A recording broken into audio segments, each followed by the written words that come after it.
निज उपरे विश्वास हराउथिबा व्यक्ति ए कहानी निश्चय शुणन्तु। ए कहानी एपरी लोकमानक पई जेउमाने लोकंक कथारे पड़ी शीघ्र सेमानकर लक्ष्य परिवर्तन करती एवं विफल मध्य हुअन्ति।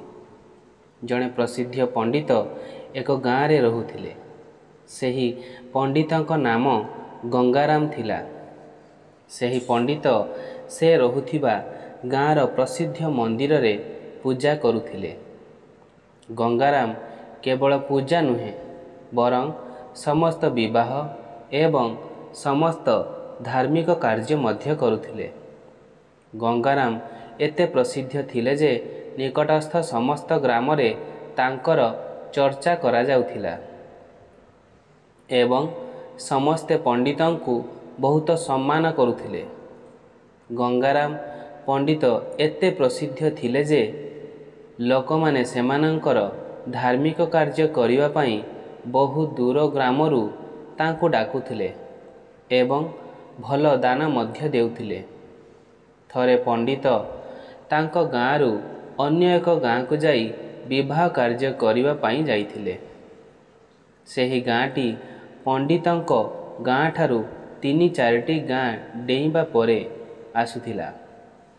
जेतेबेले पंडित विवाह कार्य सारिबा परे सेठारू फेरुथिले तांकु उपहार स्वरूप एक छेली दिया जाइथिला। गंगाराम छेली सहित पादरे धीरे धीरे फेरुथिले कारण तांको गाँ 4टी गाँ परे थिला। गंगाराम फेरुथिबा रास्ता रे 4 जण ठक रहुथिले एवं सेमाने जाउथिबा लोकको लुटी नेउथिले। जेतेबेले सेही 4 जण ठक पंडितंकु देखिले सेमाने मध्य तांको मध्यरे कथा हेले जे आज सकाळो किछि मिळु नाही एवं आमर खाद्य ओ पानीय पई कोनोसी व्यवस्था होई नाही। आस आज एही पंडितंकु लुटिबा एवं ताठारू एही छेली चोरी करिबा। किंतु जणे ठक कहिला जदि आमे पंडितंकु हत्या करू तेबे समस्त ग्रामवासी आमको छाड़िबे नाही एवं आमको मध्य बहुत पाप लागिबो। छेली को पंडित ठारू छड़ाइबा पई सेमाने एक उपाय पांचिले एवं समस्त 4 जण ठक निज निज कार्य रे लागिगले। गंगाराम जेतेबेले प्रथम गाँ रे पहुँचीबाकू जाती से सेठारे प्रथम ठक को भेटंती। एही ठक जने साधारण व्यक्तिंक परी पंडितंकु राम राम कहे एवं तांको पाद तले पड़ी जाई प्रणाम करिबाकू चेष्टा करे। किंतु से अटकी जाई पंडितंकु कुहे, पंडित आपण जने अति प्रसिद्ध पंडित एवं लोकमाने आपणंकु बहुत सम्मान करती, किंतु आपण एही गध सहित कौन करुछंती?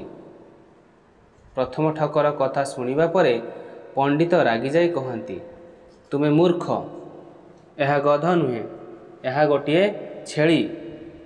किंतु ठक पंडितंकु कहे जे एहा छेली नुहे बरं गोटिए गध। केही तुमको बोका बनैछंती। पंडित तापरे क्रोधरे कुहंती जे तुमे मूर्ख, एहा गोटिए गध नुहे, एहा छेली अटे एवं एहा कही पंडित आगको बढ़ंती। पंडित तो आगको बढ़िले किंतु एही घटना जगु पंडितंक मनरे सामान्य द्वंद्व देखा जाउथिला। धीरे धीरे पंडित आगको बढ़ुथिले एवं अन्य एक गाँ रे पहुँचीबाकू जाउथिले। सेतेबेले से सेठारे अन्य जणे ठक को पाइथिले जिए सेठारे जणे साधारण व्यक्तिंक परी ठिया होइथिला। सेही द्वितीय ठक पंडितंकु राम राम कही तांको पाद तले पड़िला। किंतु से मध्य प्रथम ठक परी अटकी जाए। अन्य ठक एहीपरी अटकी थिबार देखि पंडित पचारिले, कौन हैला? तुमे काहींकी बंद कल?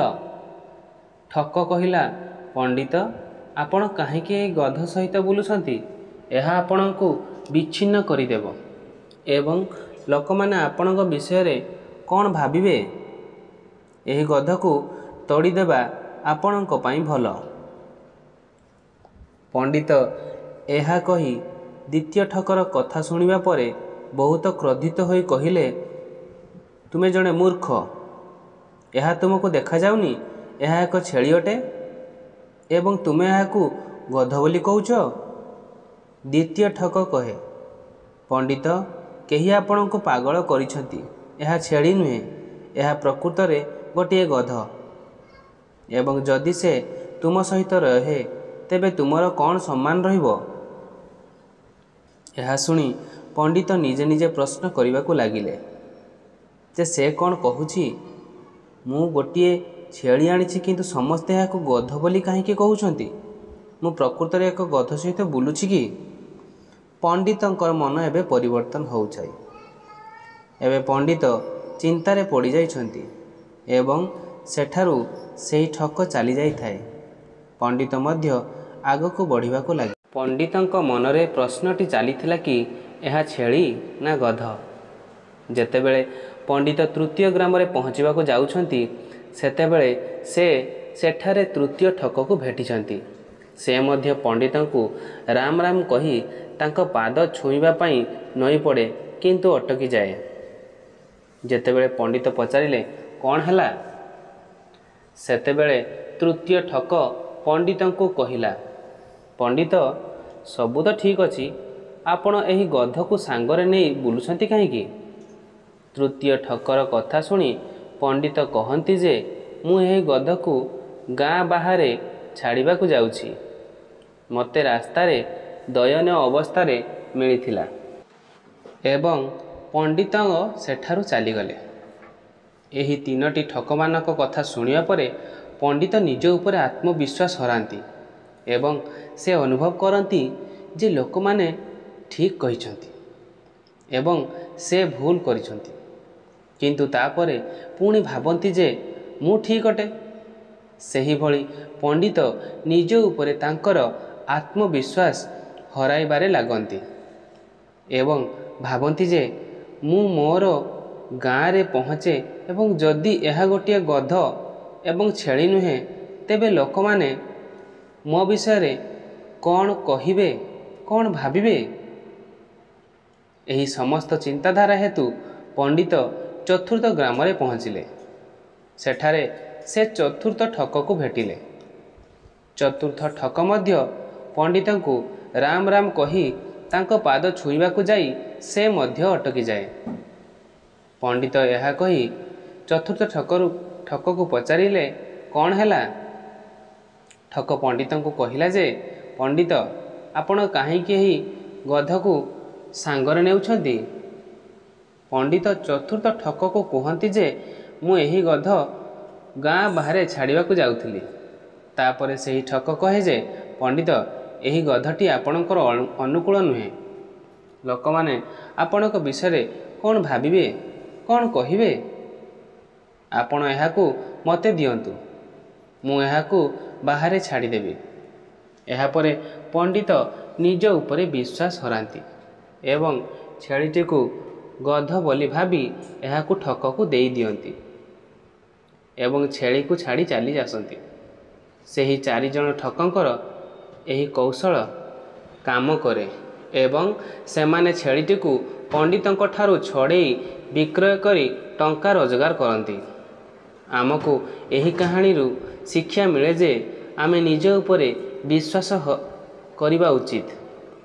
ଅନ୍ୟ ଜଣକ ଯାହା କହନ୍ତି ତାହା ଆମ ଉପରେ ଫରକ ପଡ଼ିବା ଉଚିତ ନୁହେଁ, କାରଣ ଆମେ ଅନେକ ଲୋକଙ୍କୁ ପାଇବା ଯେଉଁମାନେ କି ଆମକୁ ବିପଦଗାମୀ କରିବେ, ଆମର କଥା ଚିନ୍ତା କରିବେ। ଏହି କାହାଣୀ ମାଧ୍ୟମରେ ସମାନ ଘଟଣା ମଧ୍ୟ ଘଟିଲା। ଯଦି ପଣ୍ଡିତ ନିଜ ଉପରେ ସମ୍ପୂର୍ଣ୍ଣ ବିଶ୍ୱାସ ରଖିଥିଲେ ଏହା ଏକ ଛେଳି, ତେବେ ସେ ଛେଳିକୁ ଠକମାନଙ୍କୁ କେବେ ବି ଦେଇନଥାନ୍ତେ। ସେହିଭଳି ଆମକୁ ମଧ୍ୟ ନିଜ ଉପରେ ବିଶ୍ୱାସ ରଖିବା ପାଇଁ ପଡ଼ିବ। ବନ୍ଧୁଗଣ, କାହାଣୀ କେମିତି ଲାଗିଲା କମେଣ୍ଟ ବକ୍ସରେ ନିଶ୍ଚୟ ଜଣାନ୍ତୁ। ଭିଡ଼ିଓଟିକୁ ଲାଇକ୍ କରିଦିଅନ୍ତୁ।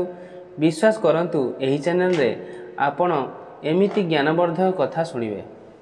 ତେଣୁ ଚ୍ୟାନେଲକୁ ସବସ୍କ୍ରାଇବ୍ କରିନଥିଲେ ଏବେ ହିଁ ସବସ୍କ୍ରାଇବ୍ କରି କମେଣ୍ଟରେ ଜୟ ଶ୍ରୀରାମ ଲେଖନ୍ତୁ।